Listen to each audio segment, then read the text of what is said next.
We had gotten part of the way through classical and medieval last time. And if you look at those characteristics, we had gotten through the age of chivalry. Remember that chivalry was the code of the perfect knight, so that the hero for the Middle Ages, gradually as we pass through, it becomes virtuous rather than simply strong or brave. When we start out, you have Beowulf. Beowulf is just courageous and he's strong. By the time we get to the Arthurian legends, the knight has to be morally good.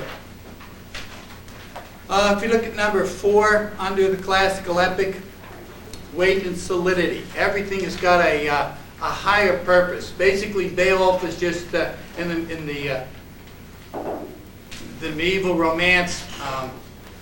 Beowulf is just wandering around killing monsters. And that's what he does. No purpose beyond that. No civilization is going to fall as a result of Beowulf's actions. On the other hand, we look at the Iliad. That's all about a war. It's about a war between two empires, between the Greeks and the Trojans. What they do in that fighting has an influence on more than just the hero. It has historical significance. So what they do is for a purpose beyond themselves. The same thing is true when you look at the Odyssey. It's not just whether a guy is going to get home to see his wife and family ever again. It's about there's a king without a country. And a king without a country isn't going to be a country for very long. Remember, the classical period doesn't think all that much of women. They don't like having a queen. King's basic job is to lead the fight. Women aren't supposed to be as good at that. And so that country is vulnerable. So a whole Ithaca lies in the balance here on whether or not Oedipus gets, whether or not Ulysses gets home or doesn't get home. So there's always a greater significance to their acts than just the acts themselves as there is in the medieval romance. In place of that, the medieval romance has mystery and fantasy. When we get to the Arthurian legends, one of the most popular figures is Merlin the magician. Magic and the supernatural are the explanation for everything that happens in the Middle Ages. Everything the good that happens to you is because of your guardian angel, and everything bad is because of one of the demons that's been assigned to you. There's a cosmic battle between good and evil going on, and you're the battlefield. So everything that happens in the world has got a supernatural explanation to it. You notice that Beowulf isn't just he isn't just a giant vermin. It's not like having a giant rat that's eating things. He's got magical significance. Why can't anybody stab him? Why can't any sword harm him? He's cast a spell on it. It's magic that protects him. And of course, magic comes back, as you'll see when we do the Arthurian legends, throughout that as the chief motivating force. There's tragic seriousness to the classical. Remember, everything they do is serious. Everything is intellectual. Everything is teaching a lesson. When we get to Oedipus the King, it's like all classical tragedy. It tells you the same thing. Accept the will of the gods. That's the one lesson they repeat over and over and over and over again. And yet, nobody in Oedipus is able to accept that. And of course, they all get punished for it. The outcome of that war between Greece and Troy is going to destroy a whole lot of lives. There's a tragic outcome to things. And again, it's a significant outcome beyond the events themselves. The action in the medieval romance is generally lighthearted. Knights go off on quests. You have the Black Knight in the Arthurian legend, who sits by a roadside and fights everybody who comes along. Not because he doesn't like them, not because he disagrees with their politics, not because there's any kind of civil war going on, but because that's what he does. He likes to fight. He's real good at it. And if he wounds you, he'll nurse you back to health. And when you get healthy, he asks if you want to fight again. And if not, then he lets you go on your way. Of course, he keeps your armor. But it's not really just that. I mean, that's sort of like the bet that the knights make, that they're better than some other knight. When you lose the battle, you lose your horse and you lose your armor, which is a significant financial loss. But it's not that the Black Knight has gone into business for himself at that crossroads. It's just that he loves to fight. That's what he lives for. So it's kind of light-hearted action. There's nothing beyond his actions themselves. The hero aims at high achievement. The Greeks are trying to destroy the Trojan Empire. They're trying to sack Troy. Ulysses is trying to get back home to be king of Ithaca before somebody else, some other country comes in and takes his country over. In Beowulf, it's largely aimless adventure. Beowulf wanders around killing monsters. The only reason he comes north to kill Grendel is because he's run out of monsters to kill in the south. And when after he's finished off Grendel and finished off Grendel's mother, then he goes away looking for more monsters to kill, until finally one of them kills him. Narrative unity. It's like their plays, where everything goes towards a certain end. The Iliad begins near the fall of Troy, and it proceeds through to the fall. And the Odyssey starts out with Ulysses' trip home, and it concludes when he gets there. It's all the adventures he went through, but the adventures aren't random. Each one of them moves him closer to home. A lot of in the Arthurian legend, there are stories that haven't got anything at all to do with the main plot of the story. The Green Knight shows up and says he'll come back in a year and fight, and when he does, you have to give up your life and follow him. So somebody gets a year of life. But it has nothing to do with the main thrust of the story about Arthur and Guinevere and Lancelot. And knights go off on quests, and they just go and then they come back. And the medieval romances are just a collection of these adventures, and you can pretty much mix them up. Like with Beowulf, it doesn't really matter whether he fights Grendel first or he fights the sea snake first. The order doesn't really matter. Whereas it does matter with the classical telling of things. They have the narrative unity, whereas the Middle Ages is loosely constructed. Love absent or of minor interest. There's no love stories in either of the classical epics we look at. That one section in the Iliad where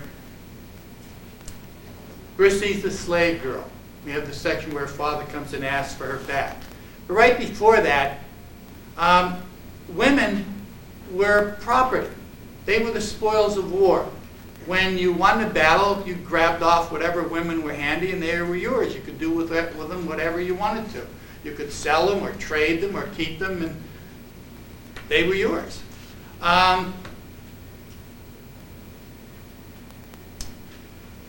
Briseis is a captive of Achilles. And Agamemnon, who's the head of the Greek kings, comes and takes her away from him.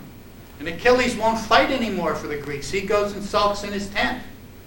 It's not because he's in love with Briseis. It's because his property has been taken. He's been insulted. His legitimate spoils of war were taken from him by Agamemnon. That's an insult. But it hasn't got anything to do with love. If love comes in anywhere in that story, it's when Achilles comes back out of his tent, and he only does that because the boy who carries his shield has been killed. So there is some emotion involved in that. Of course, eventually, as is always the case with the classical telling of things, emotion always leads to destruction. Achilles comes back out and fights Hector and defeats him.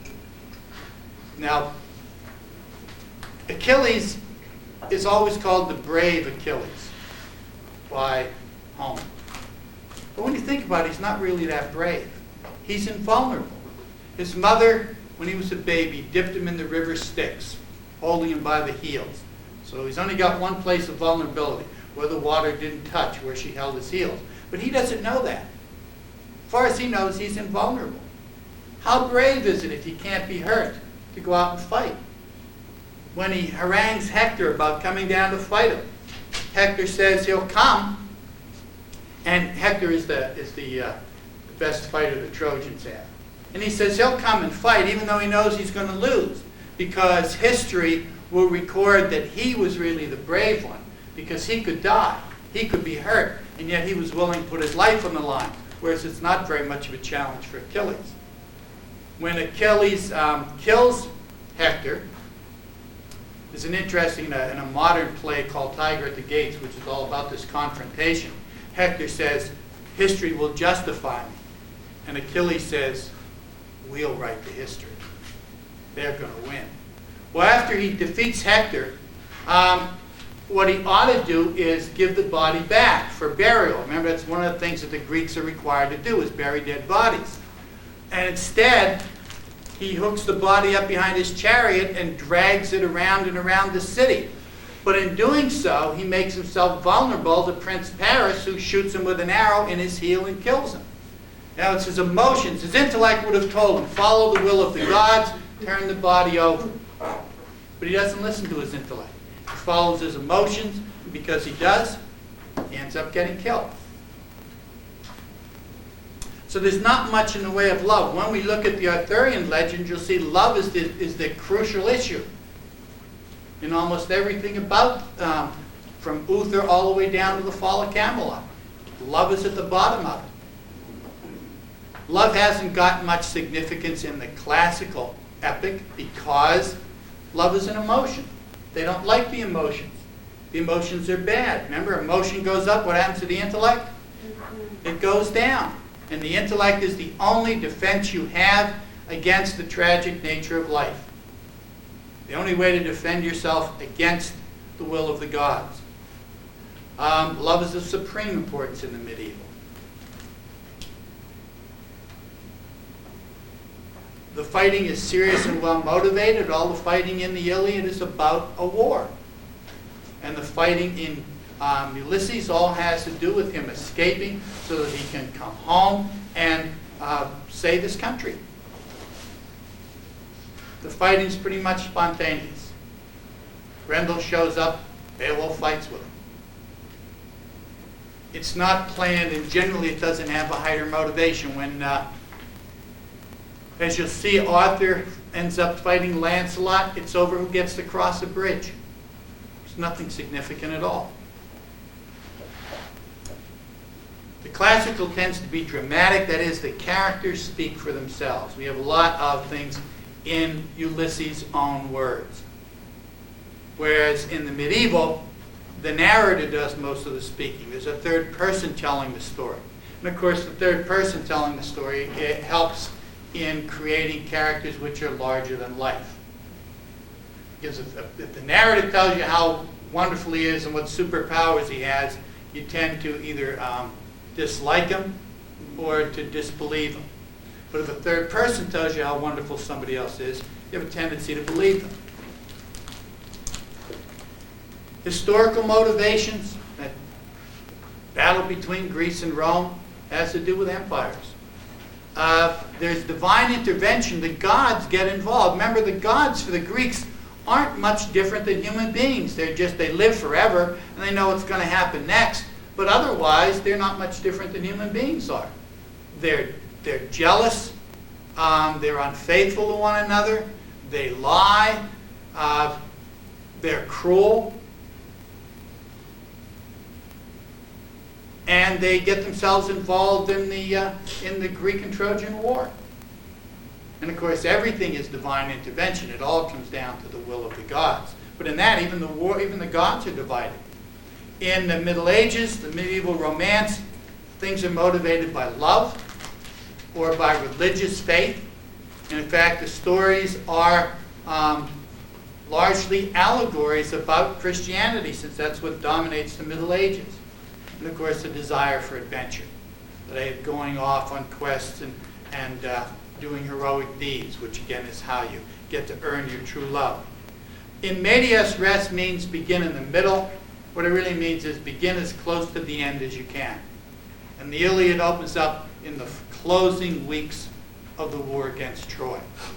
You get information about how we got there later on, the kind of flashbacks, but it doesn't start out with the birth of Achilles and the birth of Ulysses and the birth of Agamemnon, and follow them all through their growing up. And then it's not in the same kind of chronological order that you generally have with the medieval romance, when there is an order at all, and quite often there isn't. Quite often things just wander around. When you look at, now we didn't do the Iliad yet, did we? That section? Okay, when you look at that, you can see all these characteristics right off the bat. First of all, elevated style.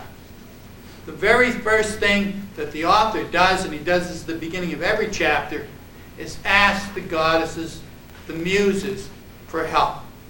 Remember, for the classical period, a writer wants to write, he asks the muse in charge of whatever it is he's writing to come down and to basically take over his body, get inside him, possess him, and write the work as well as it can possibly be written within his abilities, to lend him some abilities, in fact.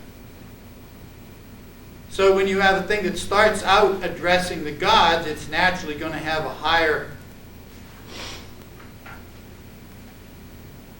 level of diction and a higher level of intent than one that doesn't. This is also another one of those little parables about accepting the will of the gods. In the classical tradition, if you send a messenger to somebody, how the person treats that messenger is how they treat you. That's why being a messenger was such a good job. If somebody had respect for whoever sent you, then they gave you the best lodgings and they gave you great food and they treated you like you were the king who sent you. If you disrespect that messenger, you disrespect whoever sent them. And as you can see, Agamemnon has no respect at all for Chryses, the priest of Apollo. Now it's a significant, Chryses is coming to try to get his daughter back. This is traditional. You took prisoners. Remember, soldiers didn't get paid a salary. Their pay was what they managed to steal when they finally sacked a city. And from their captives. When you captured somebody, you held them for ransom. If nobody showed up for ransom, you sold them into slavery. So you've got the daughter of priest of Apollo. Well, he ought to have his hands on some money, so he should come and pay a ransom. And when he does, you take it. And of course, he does come. Now, when he comes, notice that it mentions also in that first paragraph, the will of Zeus was accomplished. Things don't just happen. It's the will of the gods. Chryses comes dressed up as the priest of Apollo. He comes in his official capacity. He's wearing his uniform. That means he's a representative of Apollo.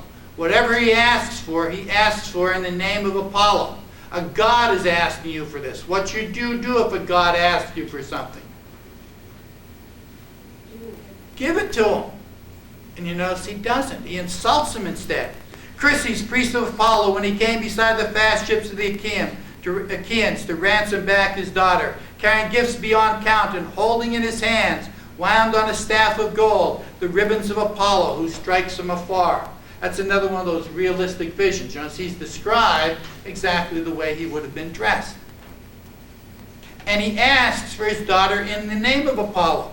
You give me back my own daughter and take the ransom, giving honor to Zeus' son, who strikes from afar Apollo. Zeus' son, this is not the king of the gods, but it's the next highest. And when you ask for something in his name, you ought to get it. And in fact, all the rest of the Achaeans want to do the right thing. They want to take the ransom. Then all the rest of the Achaeans cried out in favor that the priest be respected and the shining ransom be taken. Yet this pleased not the heart of Atreus' son Agamemnon. Harshly drove him away with a strong order upon him. Never let me find you again, old sir, near our hollow ships, neither lingering nor coming again hereafter. And it's almost like a contract. All the clauses are filled in. Don't stay, don't hang out, no parking, no standing, no stopping. Don't come here. Don't let me see you in any way. Don't even pass through. If you're here. And then he threatens them. Hereafter, for fear your staff and God's ribbons help you no longer. I mean, he recognizes these are the accoutrements of the God. And yet he still threatens them. The girl I will not give back. Sooner will old age come upon her in my house in Argos, far from her own land, going up and down by the loom, and being in my bed as my companion. So go now, do not make me angry, so you will be safer. He taunts him. I'm going to take your daughter back home with me and sleep with her and make her into a slave, a household slave. So he insults him. And when you insult the priest of Apollo, you insult Apollo.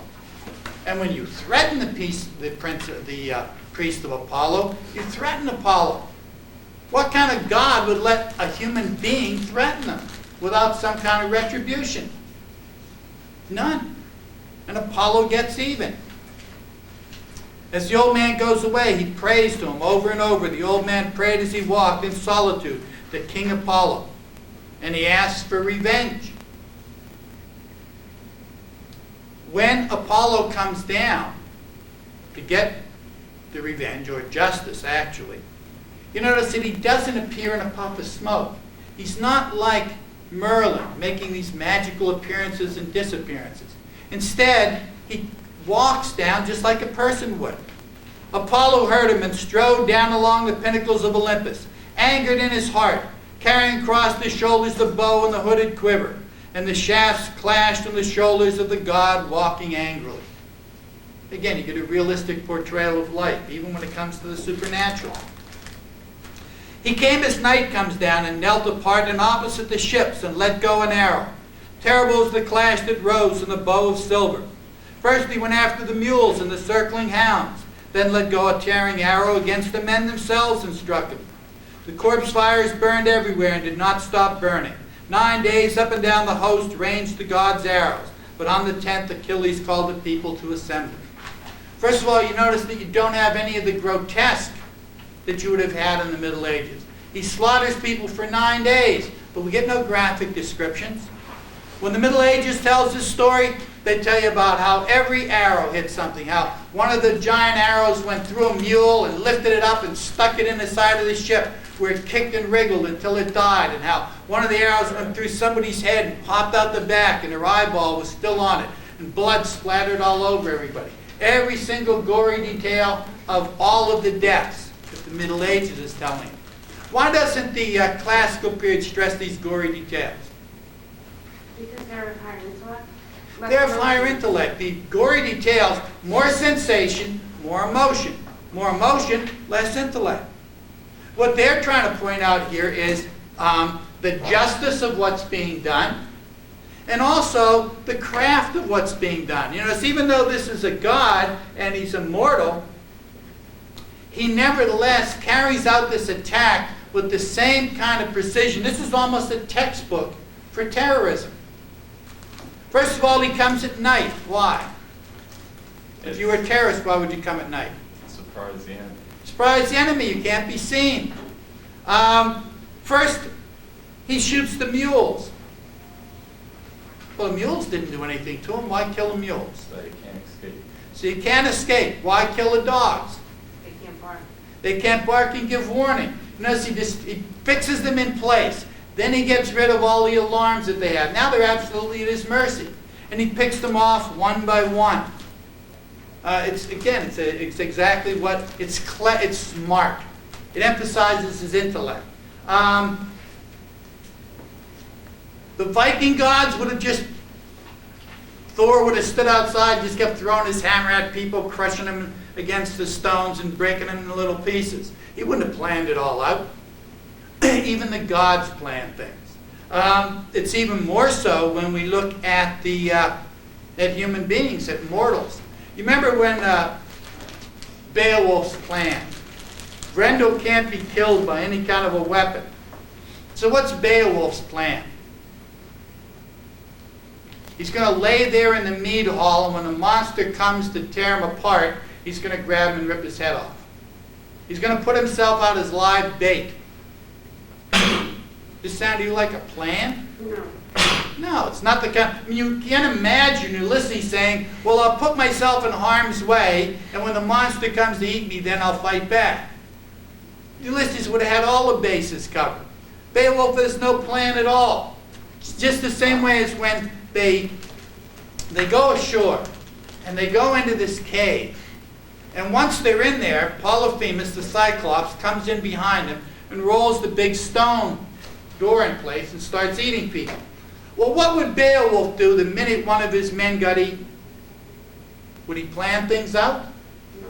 No, he would have jumped on the Cyclops and started whacking away at him, trying to tear off his arm and beat him over the head with it like he did with Grendel. He wouldn't have thought for a minute, and he might even have killed him.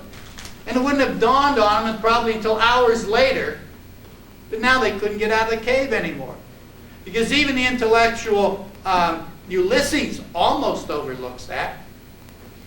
But Ulysses has a plan.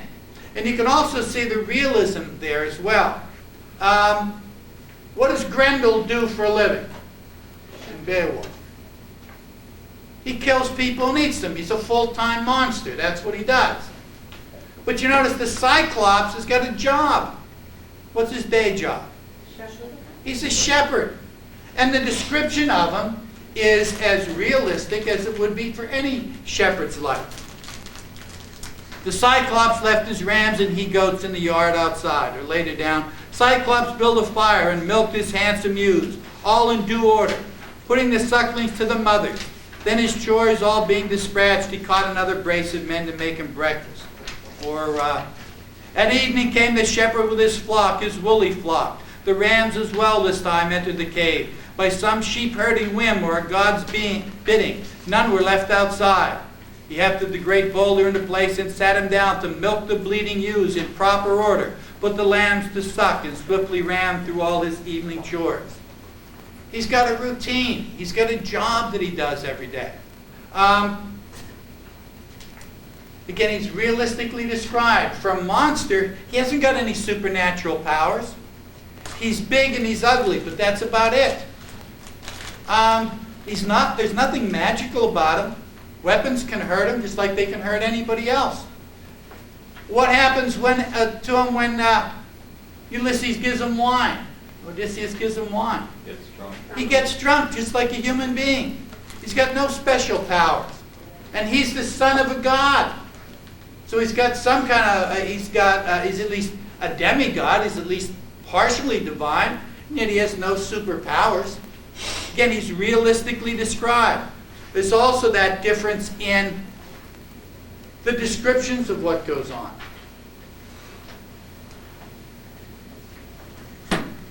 When he eats the crow, you don't get all the gory details. Instead, he went on filling up his belly with man flesh in great gulps of whey. Or he caught another brace of men and made him breakfast. Or then he caught 2 more men and feasted on them. If this was the Middle Ages telling them, we would have had how he picked them up and they screamed and cried when he picked them up, and how he bit their heads off and the blood ran into his beard and mixed with the milk, the whey that he'd been drinking, and how it dripped down on Ulysses, and little pieces of bone fell down on him, and he threw the bones aside when he was finished with them, and there was blood everywhere and scraps of tissue landing on people. We'd have gotten all the gory details when the Middle Ages tell it. But the classical telling, you don't get any of that gory detail. You don't get any gory details because sensation stirs up emotion. Emotion is the last thing they want. They want to stress the intellect. They want to see and you see the intellect being applied throughout. Ulysses has as hard a time watching one of his crew being eaten as Beowulf would have. But he doesn't get carried away by it. No matter how much emotion he has, he keeps himself under control. Even the first time, before he's laid out a complete plan, when at first he's just going to kill the monster before he realizes they'd be trapped, he still has a plan. The Cyclops goes to sleep. My heart beat high now at the chance of action, and drawing the sharp sword from my hip, I went along his flank to stab him where the midriff holds the liver. I had touched the spot when sudden fear stayed me. If I killed him, we perished there as well, for we could never move his ponderous doorway slab aside. So we were left to groan and wait for morning.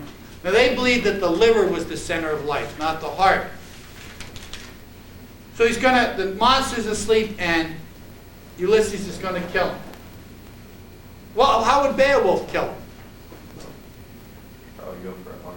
He would go for the heart, or he'd just keep hacking away until enough pieces fell off that the Cyclops died. But you notice that Ulysses thinks, I'm going to get one shot at this. This is a monster. Either I kill him with one blow or he kills us. And he's not going to take any chances. He not only wants to hit him in the liver, he looks for it and then he feels for it. He touches the sleeping monster to make sure this one blow is going to strike home exactly where he wants it to. And then he realizes, of course, if he does kill him, that they're going to be trapped. And he doesn't let his emotion overwhelm him. He still wants to kill that monster. Who knows if he'll get another chance?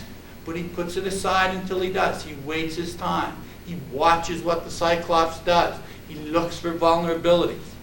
And then we get his plan laid out at length. Here are the means I thought would serve my turn. A club or staff lay there along the fold. An olive tree, felled green and seasoned to Cyclops' hand. So Cyclops cut down an olive tree he was going to eventually trim down and make into a cane. And here's another epic simile. And it was like a mast, a lugger of 20 oars, broad in the beam, a deep sea-going craft might carry, so long, so big around it seemed. If he said the tree was like a mast, it's a simile. When he starts to give you all the details of what kind of ship it came from, then it becomes an epic simile. Now I chopped out a 6-foot section of this pole and set it down before my men, who scraped it. When they had it smooth, I hewed again to make a stake with pointed end. Why does he give him the stick to strip all of the branches and stuff off, to make it smooth? So you can stab him with it. So he'd stab him with it in the eye. He doesn't want to go climbing up with branches sticking out of it, and he plunges it in, it goes in 6 inches, and then the branches are hitting the Cyclops in the forehead and it won't go in any further. And all you've done is scratch the Cyclops' eyeball, and now you get a mad Cyclops on your hand. He's only going to get one chance at this, so he makes sure every detail is right. It's smooth, so it's going to slide right in. He makes it a pointed end. And that isn't even enough, because who knows how strong the Cyclops' eyeball is. I held this in the fire's heart and turned it, toughening it. Then hid it well back in the cavern in one of the dung piles in profusion there. Notice he doesn't let it, he makes the weapon, and then he hides it until it's time for it. And he hides it under the dung pile so he knows nobody's going to look. Then he picks the men. As luck would have it, the men I would have chosen won the toss. 4 strong men and I as 5 made captain. I'm not sure. Knowing Ulysses, it would be completely consistent with him if he fixed it so that the men he wanted got the short straws. So that might be a little bit tongue-in-cheek there. As luck would have it, the men I wanted just happened to pull the short straws. My guess is Ulysses made sure that they got them. So the Cyclops comes back in, and you notice he doesn't just attack him, and he doesn't wait for him to go to sleep. He wants to make sure he's going to stay asleep. So what does he do? He gives him liquor. He gets him drunk.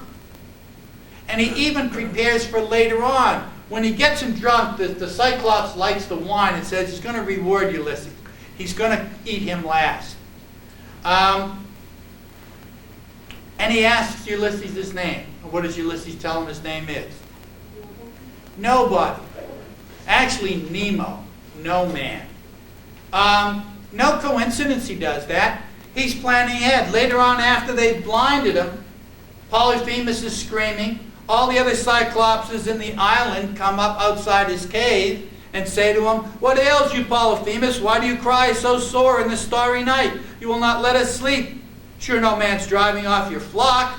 No man has tricked you, ruined you." Out of the cave, the mammoth Polyphemus roared in answer, "Nobody, nobody tricked me. Nobody's ruined me." To this rough shout, they made a sage reply. "Oh, well, if nobody has played you foul there in your lonely bed, we are of no use in pain given by great Zeus. Let it be your father, Poseidon, Lord, to whom you pray. So saying, they trailed away, and I was filled with laughter to see how, like a charm, the name deceived them. It works better when you use Nemo, no man. Who's hurting you? No man. No man? Well, if it's no man, it must be the gods. If the gods are hurting you, that's their business. It's not up to us to interfere with the will of the gods, and they leave them to it. Now, Ulysses knows they're going to come and ask him who's hurting him. That's why he tells them his name is Nemo. He's planning that far ahead. After he gets him drunk, you notice that the heroes are realistic as well. Beowulf knows no fear. It never occurs to Beowulf that he could be killed. He doesn't worry about it. He's not frightened in the least. Nobody else, all of those other thanes, those knights who sleep in that big hall where the monster comes and keeps tearing people apart, all of them are brave too. They never think about being scared. But you notice Ulysses' men, even though they're all heroes in their own right, are scared. And cheered my men with battle talk to keep their courage up. No quitting now. He knows how people are. Yeah, they were psyched earlier, but now it's getting close to having to go climb up on that monster and actually attack it. Some of them are probably going to lose their nerves, so he keeps psyching them up. He keeps exhorting them. Again, it's a realistic portrayal of life. Straightforward they sprinted, lifted it, the big stick, and rammed it in deep in his crater eye. And I leaned on it, turning it as a shipwright turns a drill in planking, having men below to swing the two-handed strap that spins it in its groove. So with our brand we bored that great eye socket while blood ran out and around the red-hot bar. Again, he's not left anything to chance. He's not sure he's going to be strong enough to plunge this knife in. So he's got two guys with straps around it who make it spin. He drills it into the eye. It starts to get a little gory here. Yeah. It's very descriptive. For a classical telling, it does. But as soon as it does, he immediately makes it poetic and makes a comparison to it. At first you do get the eyelid and lash were seared, the pierced ball hissed broiling, and the roots popped. Well, now even Homer realizes this is starting to stir people's emotions up. So right away he makes an intellectual comparison. In a smith, one sees a white hot axe head or an adze, plunged and wrung in a cold tub, screeching steam. The way we make soft iron, hale and hard, just so the eyeball hissed around the spike. So he tells you, it's like when you take hot metal and you plunge it in the water to cool it, to make it hard. Again, it intellectualizes it. If this had been the medieval, gory as that description is, it's only gory for one sentence. The Middle Ages would have gone on with all of the details, how the blood spilled out of the eye and they were standing on his forehead and it got all sticky and Ulysses could feel it between his toes and how slippery it got and how it smelled, and we've gotten all of the gory details. Here we get as few gory details as possible and immediately we go over into the intellectual. And then of course it's always that emphasis on how clever Ulysses is. Of course he's called the wily Ulysses, but it's part of the classical to emphasize the intellect. And when he gets them out, now he's blinded the Cyclops, they still got to escape. If they all run out at once with the sheep, he's going to catch some of them and eat some more of them. Ulysses doesn't want that to happen. So he thinks about how he can get out. But I kept thinking how to win this game. Death sat there huge. How could we slip away? I drew on all my wits and ran through tactics, reasoning as a man will for dear life. Beowulf would have said fighting for dear life. Reasoning for dear life would never even occur to him. Now he's watched the Cyclops. He knows that he's got a routine. He knows he does things the same way. And he knows he's been feeling the backs of the sheep as they go out to make sure nobody's riding them out. 3 abreast I tied them silently together, twining cords of willow from the ogre's bed. Notice how everything gets explained? He's going to tie them under. And so your first question would be, well, where did he get the rope? Well, in those days, their beds had straps across. They were like feather, sort of like feather comforters laid on top of it. So he's taken those straps up. the willow straps, and used them to tie people with. Then slung a man under each middle one to ride there safely, shielded left and right. Why not tie them under one sheep? Why tie them under 3 abreast? So that they're covered more. They're covered more. If there's one sheep, he might feel underneath it, but if there's 3, he's not going to feel under all 3 of them. And then, of course, there's nobody left to tie him on, so he still makes the wisest choice.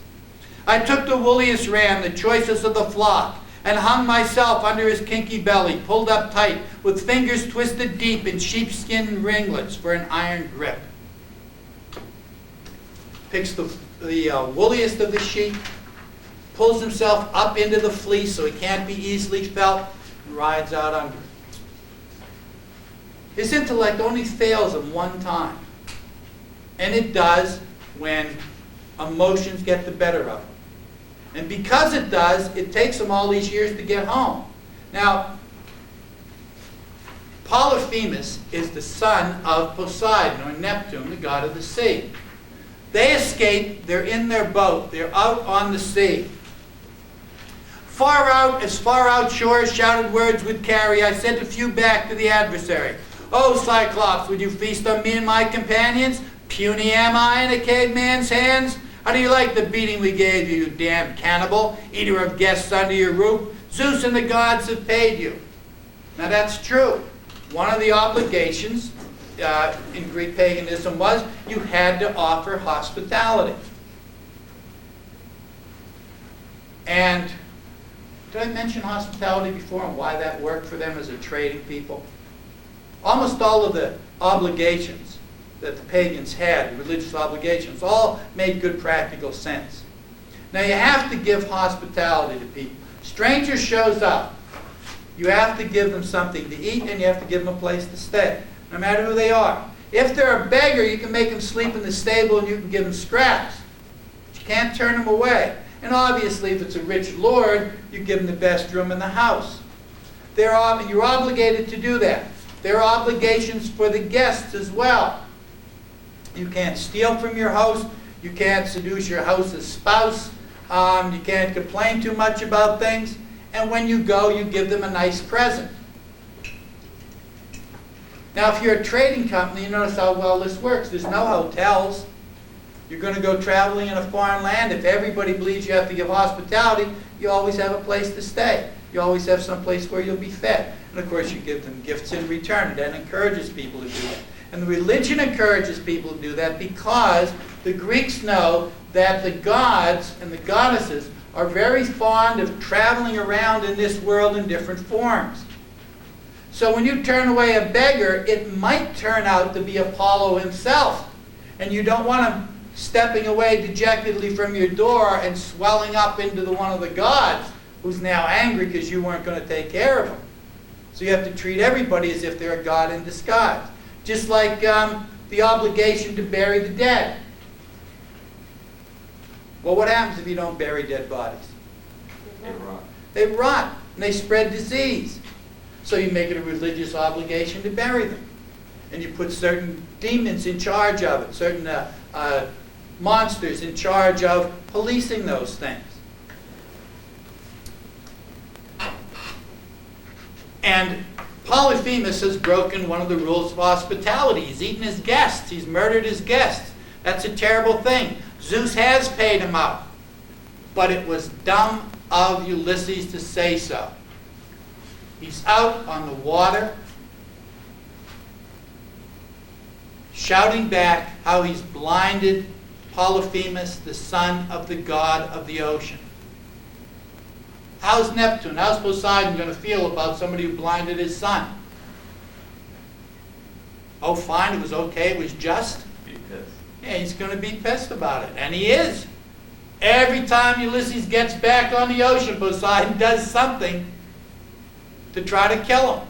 And the only reason he doesn't succeed is because another god, a goddess actually, intervenes on his behalf. Athena, queen of the gods. She kind of outranks Poseidon. That's why she's able to have her will over his. But it all comes down to the will of the gods. This is putting his will above the will of the gods. Poseidon didn't want his son blinded. Ulysses blinded him, and then he bragged about it. And it's that bragging about it which really makes the gods angry. It's called hubris, overweening pride or ambition. When we get to Oedipus, you're going to see it there especially. The Middle Ages, you remember, told these same stories as the Greeks did. But they told them in different ways. Did we do Penelope, Ulysses' wife? Okay. She's home. Ulysses hasn't been home for a long time. It's 10 or 20 years. I don't remember which. But it's been a long time. Now, in the Middle Ages tells it, she won't remarry because she knows Ulysses is still alive. That's her true love. And if he was dead, no matter where it was in the world, she would feel it. And when he comes back, she recognizes. That's not the way the classical world tells it. In the classical world, she's pretty sure he's dead. There hasn't been any word of him for a long time. There are all these young men who have moved into the house, and they're basically eating Ulysses out of house and home. And they all want Penelope to marry one of them, to pick one of the suitors. They want to become king of Ithaca. She says to them that she'll marry them when she finishes weaving this winding sheet, this burial cloth for her father-in-law. And every day she weaves it. And every night she pulls it back out. And they think, how dumb were these guys? That they didn't notice she made it a foot bigger every day? So at the end of the week, it should have been 7 feet longer. And it's never any longer. And you think, well, how dumb are they not to notice that? Well, they're not dumb at all. The Middle Ages never explains this at all. It just says she wove things, then she pulled it back out. The classical period tells you why, though. Because she's been flirting with a different guy every couple days. The guy she's flirting with wants the weaving finished today, so she'll pick him and they'll get married. What about all the other guys? Do they want it done? No, they're all willing to turn a blind eye to the fact that it's being pulled out. They're willing to pretend that she's working hard on it because they're all thinking, hey, she'll get tired of this guy in a week, then she'll see how wonderful I am, and when she starts to like me, then I'll make her finish it. And she plays them off against one another. Now remember, the intellects of women were not thought to be all that great, but nevertheless, Penelope is pretty bright. She recognizes how to manipulate these guys. Not only that, she's got a higher reason than just playing one suitor off against another. If she marries somebody, he becomes king. She's got a son, Telemachus.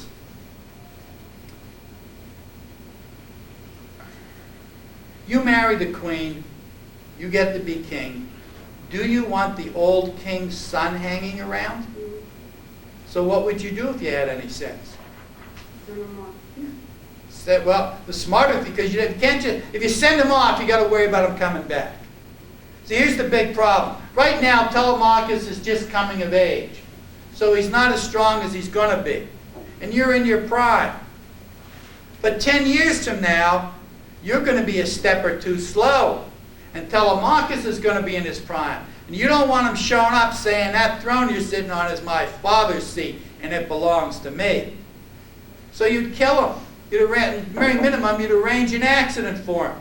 And of course, that's what the suitors try to do. Even before they marry, they can get Penelope to marry one of them. So she knows if she marries, it's a death sentence for her son.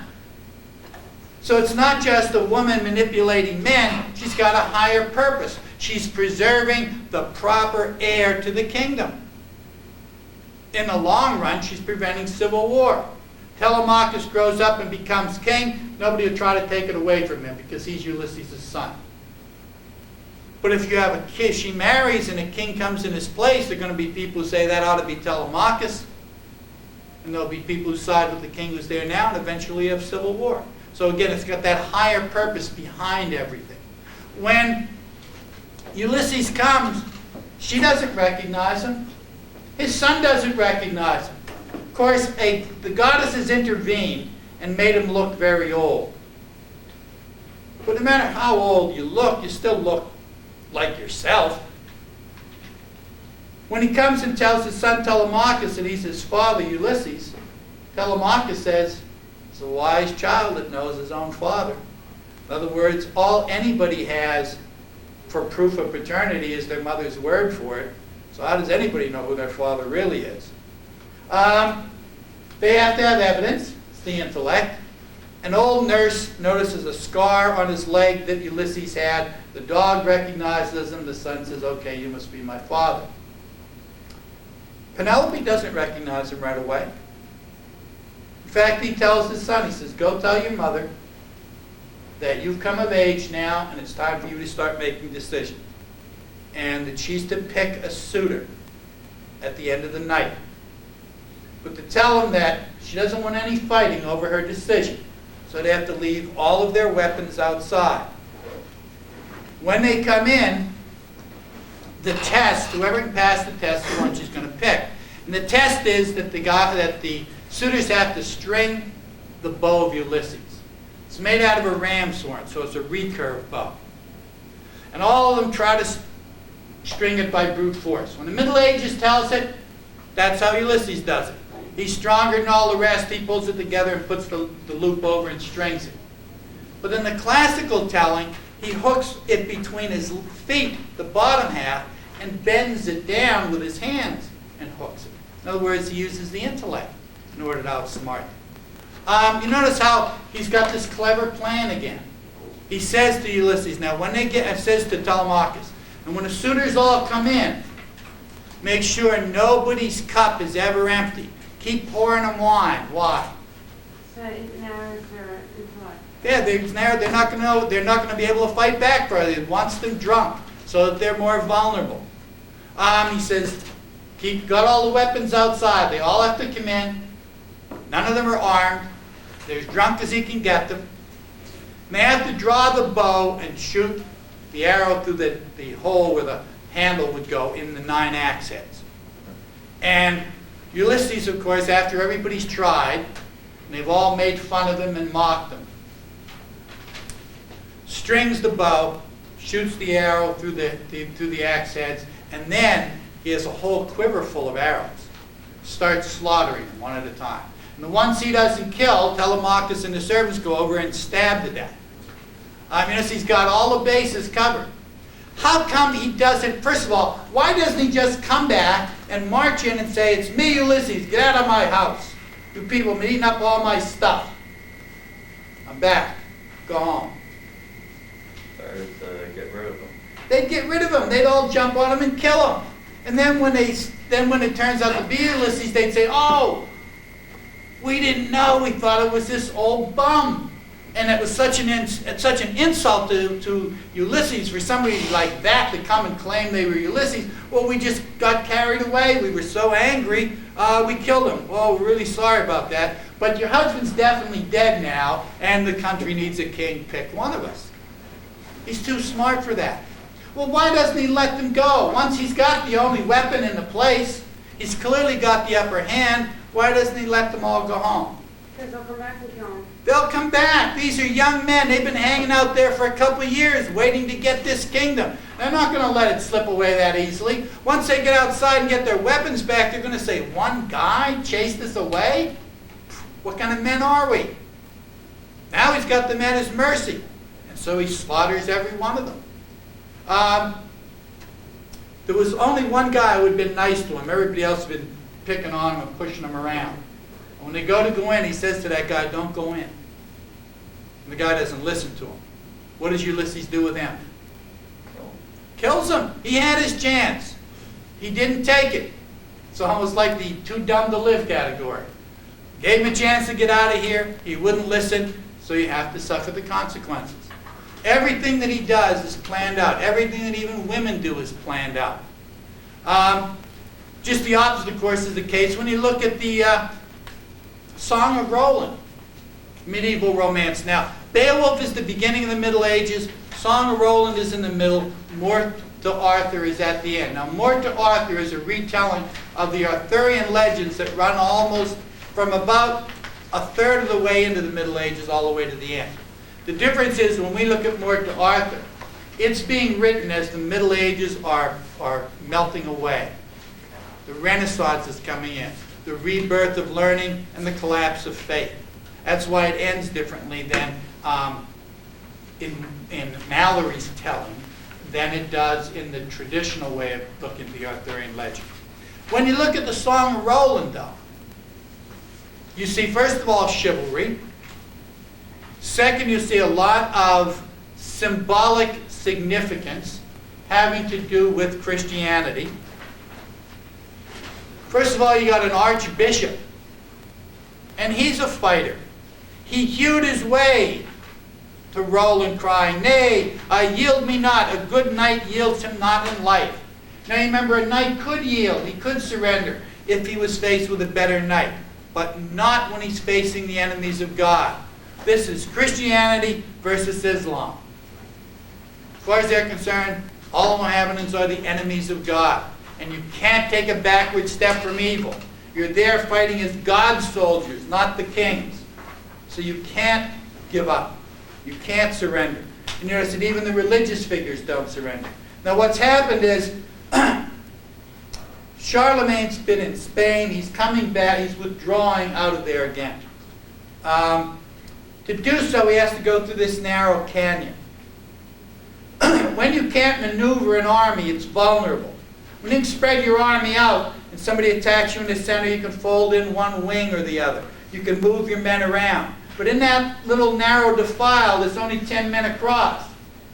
So if another army charges in behind you, they're just going to roll your flank right up. They're going to roll the rear guard up on you. In other words, those 10 guys in the back can't stop everybody who's pouring in. They're going to turn and run. They're going to stumble over the people ahead of them. Pretty soon you'll have everybody falling down and the army behind you just roar through and kill everybody. So you need a rear guard. And Roland, the greatest of the knights, the most virtuous of the knights, volunteers. He's going to sacrifice his life for the king. What does sacrificing your life for somebody else have to do with Christianity? It's virtuous. Yeah. It's virtuous. It's the highest virtue. It's what Christ does. In other words, Roland is a symbolic Christ figure. Just the way when we looked at Beowulf. Beowulf wasn't just a warrior. He didn't just get rid of a monster. He cleaned he cleaned Hrothgar of evil. Beowulf wasn't just a monster. He was the devil. He fled to the fellowship of fiends. He warred with God. He was a hell-thane. He represents evil. Beowulf represents good. Here, Roland represents Christ. He's sacrificing himself for somebody else. And there's even a Judas figure in there. There's another knight who's jealous of Roland and who tells the Paynims, the Saracens, that Roland's going to be alone and pretty much defenseless. That's why they come and attack him. So he's been betrayed, just like Christ is betrayed. Now, when they attack him, 400 banded them together, 400 of the best, and all at once on Roland charged, 400 against 1. 400 of the enemy attack Ulysses. What does he do? He doesn't hang around and fight them. He runs. He runs. Probably runs around the corner, gets into his fool's outfit or his old man's costume, and sits there like a beggar. When they come by, he says, "Ulysses, he went that way." They're like Bugs Bunny. And they go all running after him, and then he goes in the other direction. Look what Roland does. 400 guys charged them, but Roland, when he saw them, wavered not, nor ever thought of yielding to the field as long as life was in him. Through the flanks of his swift steed he drove his golden spurs and rode against the hostile swarm. 400 people charge Roland, he charges them back. It's almost as dumb as Beowulf. Why isn't he afraid of getting killed? You're not supposed to run away from Can't it. run away from evil. If Roland does get killed fighting evil, what will happen to him after he dies? He'll go to paradise. He'll go to heaven. He's not afraid of dying. He believes there's an afterlife. And so he's willing to give his life up. So he chases them back a bit, and Roland is so strong he will never yield to mortal man. Come, let us hurl our weapons all at once, then let him be. And so they threw their spears and javelins and feathered shaft, and brake and rent his shield, yet pierced not his body, but slew his faithful steed. Then they fled and let him be, on foot but still in life. 400 trained warriors, those spears and javelins and arrows, and not one of them hits him? Is this a realistic portrayal of life? No. No, these guys were great warriors. The odds on all of them missing him are astronomical. How come they all missed him? Somebody was protecting him. Somebody was protecting him. God was protecting him. There's a supernatural explanation. Just the way Grendel had the black magic on his side, Roland has got religion on his side. God, he's the good. So he's defended by God. And the only reason his horse gets killed is because if his horse didn't get killed, he would have climbed up on the horse and charged after them when they ran away and got himself into more trouble. And then there's then Turpin, the archbishop, comes to him and says, "Go, the field is yours. Thanks be to God and mine." You notice it isn't their victory. It's God's victory. It's a triumph of good over evil, just like Beowulf was. Let's take a break until 3 o'clock, and then we'll finish this up and get started on Oedipus.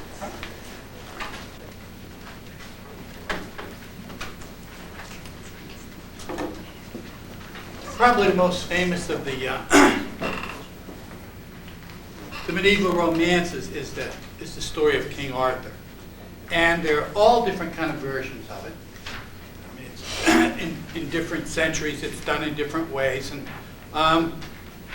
the story in general has all the characteristics that you would expect.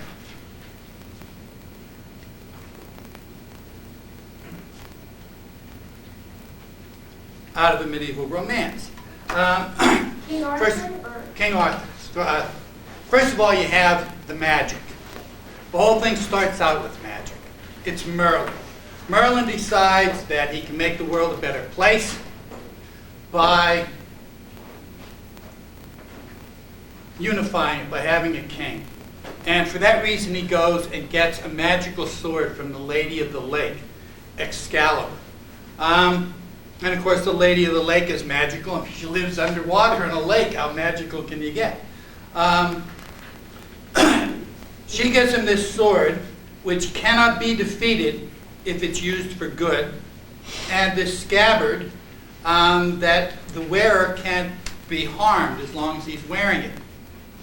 And he looks around for somebody to make king.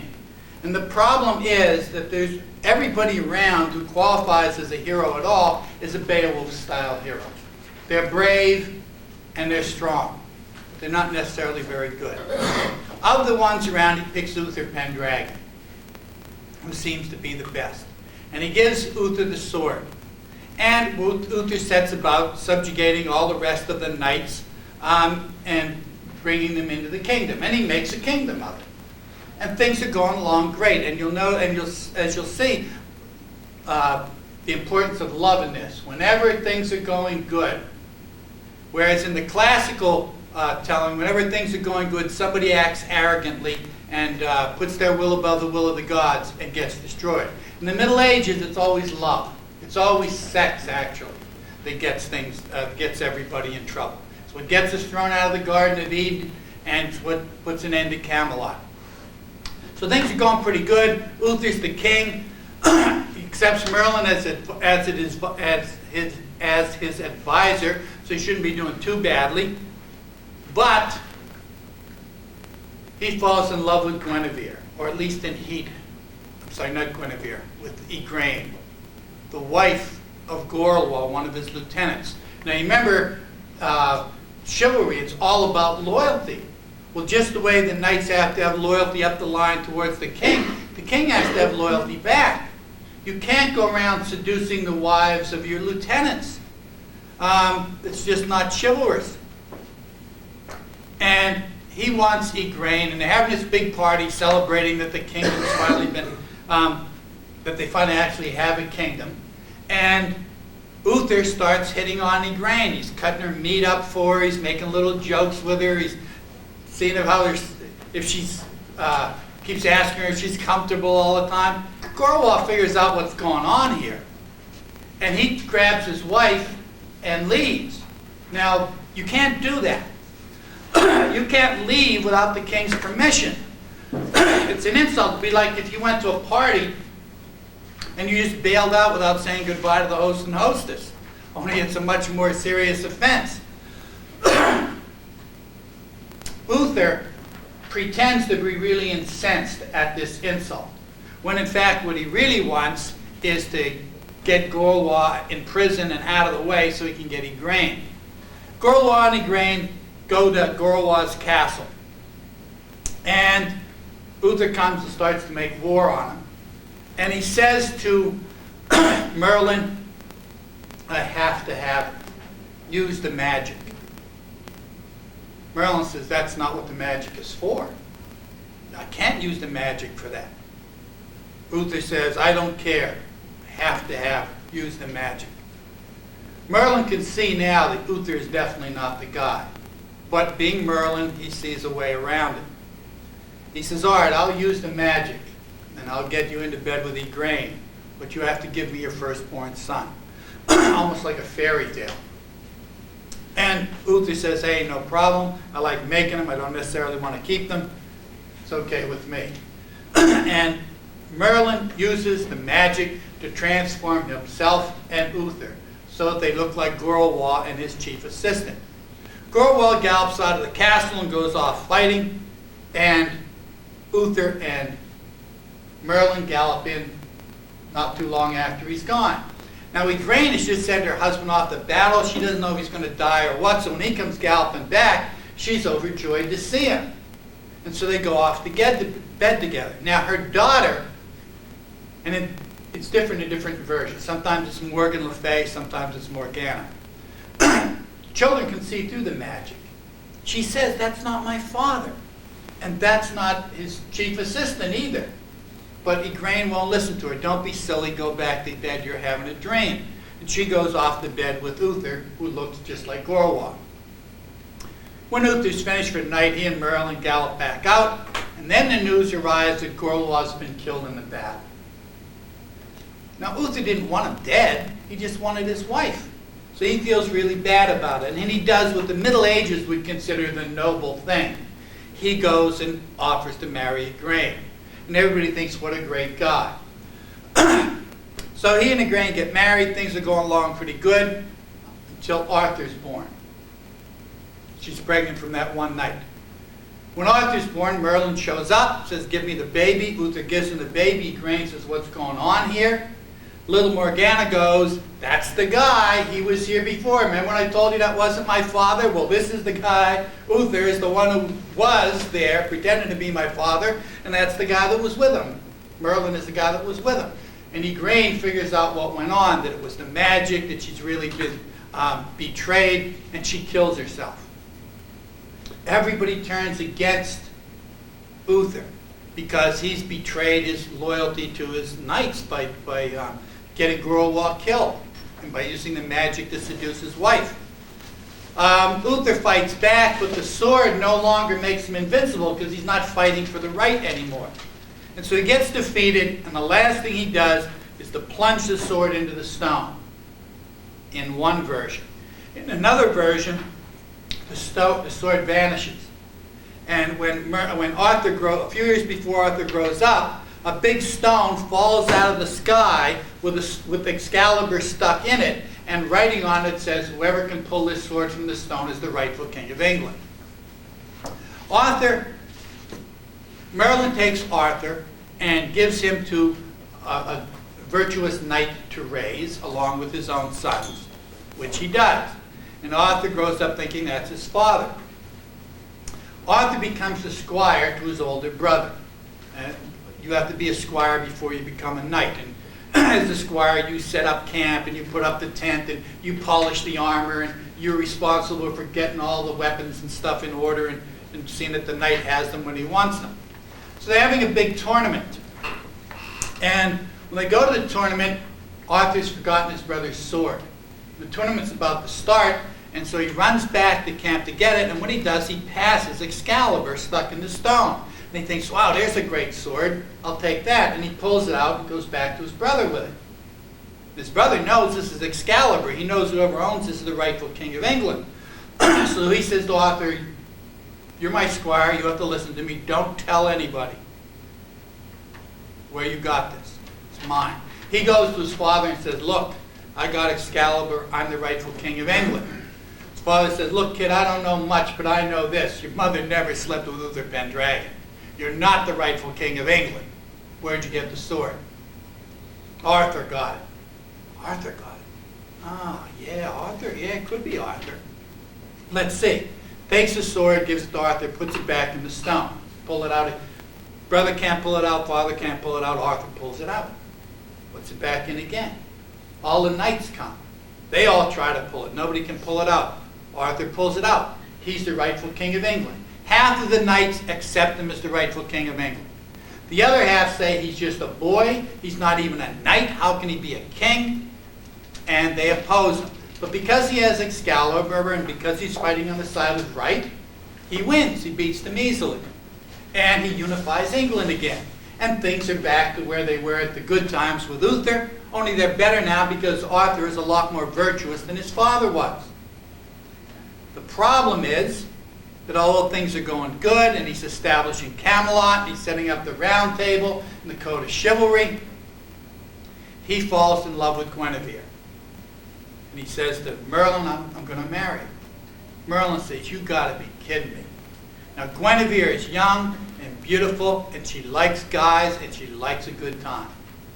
And Merlin says, Guinevere is mistress material, yes. But a wife, no way. And queen, you got to be kidding me. Arthur says, I don't care. I love her. I'm going to marry her. Merlin just shakes his head and sees, boy, this looks like the beginning of the end here. And of course it is. Every time love raises its head, everything goes downhill. But at first, things go pretty good. Guinevere loves Arthur. Arthur loves Guinevere. Everybody's getting along. Everybody's doing real well. Then Lancelot shows up. Now Lancelot is the true and perfect knight. He's taken the 3 vows that the priest took: chastity, obedience, and poverty. He's given up his lands in France for the vow of poverty. He's taken the Virgin Mary as his true love, as part of his vow of chastity. The problem is he can't fulfill his vow of obedience because he can't find anybody good enough to serve. Well, one day he comes to a bridge at the same time as King Arthur. Arthur's the king. He isn't going to step aside. Lancelot's the greatest knight in the world. He isn't going to step aside, and so they fight. Arthur uses Excalibur, which he shouldn't do, and because he shouldn't do it, it breaks during the battle. But he knocks Lancelot out, and he wins. When Lancelot comes to, he's overjoyed. Finally, somebody who can beat me, somebody I can serve, I can now fulfill my vow of obedience. So he's really happy. Merlin takes the broken sword back to the Lady of the Lake to get it fixed. And she fixes it as a sword, but she says, look, the magic's gone here. It's just a matter of time. It's all gone downhill.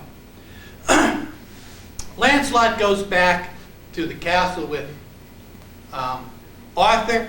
Now Arthur's got the greatest knight in the world on his side. Things look really good. But as soon as Arthur and Guinevere look at one another, they fall in love. Notice again, love makes everything fall apart. But he's pledged to the Virgin Mary. I mean, it's bad enough cheating on your true love or on your wife, but cheating on the Virgin Mary? You can't do that. So he tries to avoid Guinevere, and he's always going off in these quests. And every time he comes back, Arthur says, Lance, where you been? Man, we really missed you. Guinevere's asking about you all the time. Stick around for a while. Of course, as soon as he mentions Guinevere, Lancelot says, well, I got another quest I have to go on. Finally, he stays. And because he does, everything starts to fall apart completely. There's 2 different versions of how it falls apart. And it has to do with Mordred. Now remember that Morgan Le Fay, the daughter of Igraine, was there and knew Merlin was behind everything, and she hates Merlin. Nevertheless, Merlin has become her tutor in one version of this, and he's teaching her the magic. There's no fool like an old fool. It's love again. Here's Merlin, the brightest man in the kingdom, but there's a good-looking young girl, and he can't resist her. So he's teaching her the magic, and she uses it. The same spell that he used to let Uther seduce her father, she uses to seduce her brother Arthur. The reason she does that is she wants somebody who can kill Arthur. Well, the only way you're going to be able to do that is find another great knight, and the best way to do that is to make one with the greatest one around, with Arthur. So she has Mordred. Mordred is the son of Arthur and his half-sister Morgana, or Morgan Le Fay. There are other versions of this, by the way. In one of them, it's not Morgana who eventually does in Merlin. Merlin is in love with another young lady named Ninian. And he's teaching her stuff about the magic, and he's always hitting on her, and she's young and gorgeous, and this old guy hitting on her is just gross beyond belief. And she just hates him, but she doesn't know how to get rid of him. So he takes her on this journey, on this trip, and he's kind of like being the tour guide and saying, well, here's this big sarcophagus, and these lovers died, committed suicide because they couldn't be together, and they're buried together in this big stone sarcophagus. So she says, well, I'll tell you what. I know you want me. I'll make love with you, but it has to be someplace romantic, like in the dust of these lovers. Remember, the Middle Ages has death and sex all twisted up together anyway. So it sounds like a plausible thing. So he casts a spell on the stone, and the big stone slab opens up, and she says, well, you get in first. Okay, he's a magician, and he's old, but he's still a guy. If some girl that you really wanted said, well, I'll only make love with you in the Dempsey dumpster, you would be climbing up there before you gave it a second thought.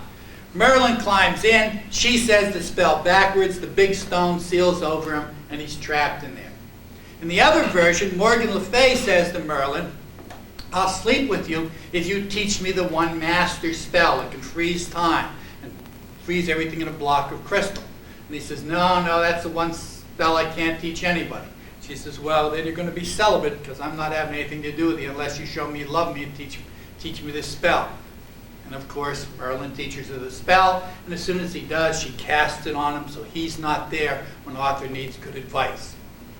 Now, in the one version of Lancelot and Guinevere, Guinevere wants to go to this chapel to pray, and Lancelot is her bodyguard.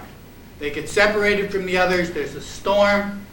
They have to sleep in the woods, and they sleep together, but so that Lancelot, nothing will happen, he puts the sword between them.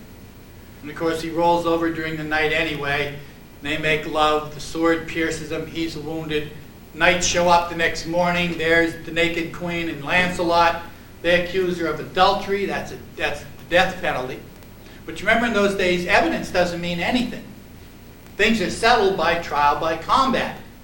The queen is entitled to get a champion, and the king or the accuser has to fight him. And if the accuser loses, no matter how many people saw them there together, it doesn't matter. If her champion wins, they win. Well, none of the knights will support her, except one young squire. And they say, well, he's not even a knight.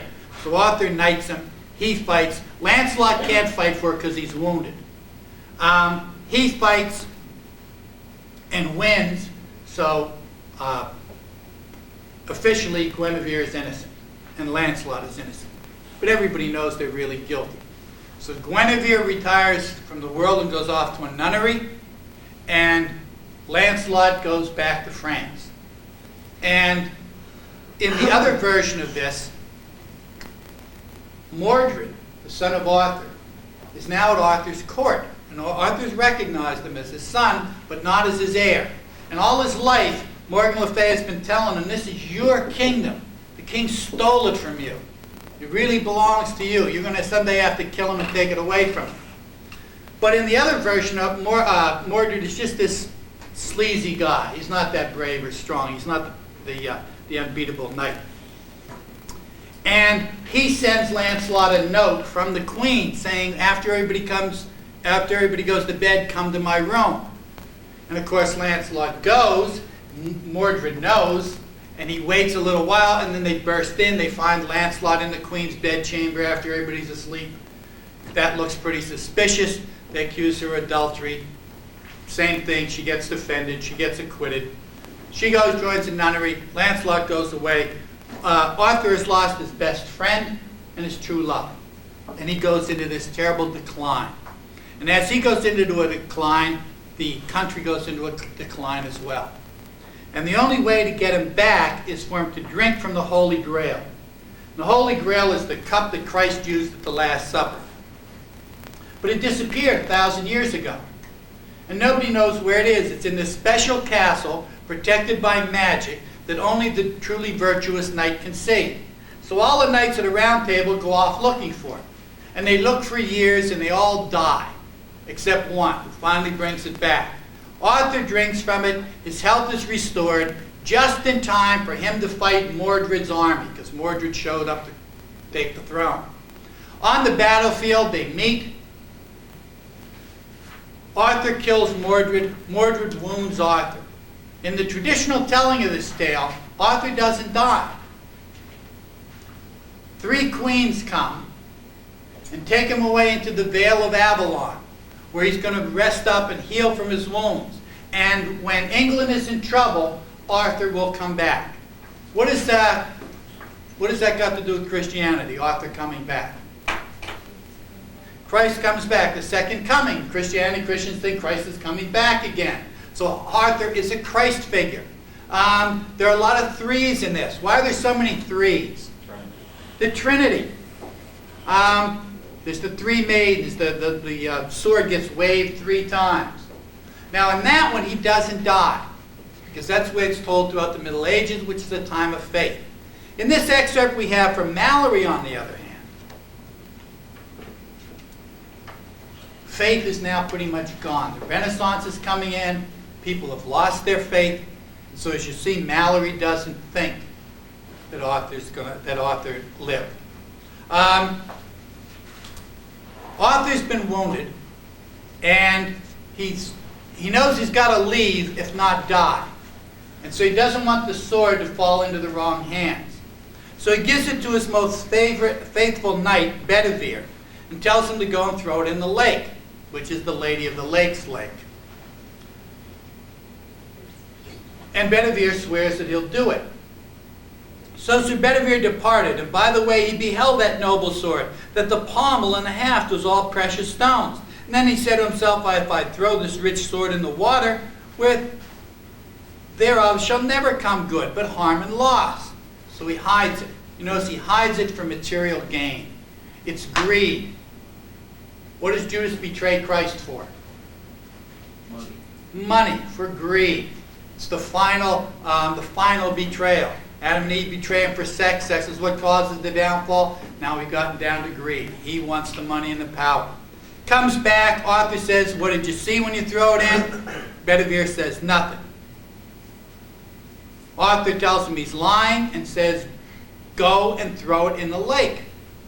Then Sir Bedivere returned again and took the sword in his hand. And then he thought him sin and shame to throw away that noble sword. And so after he hid the sword and returned again.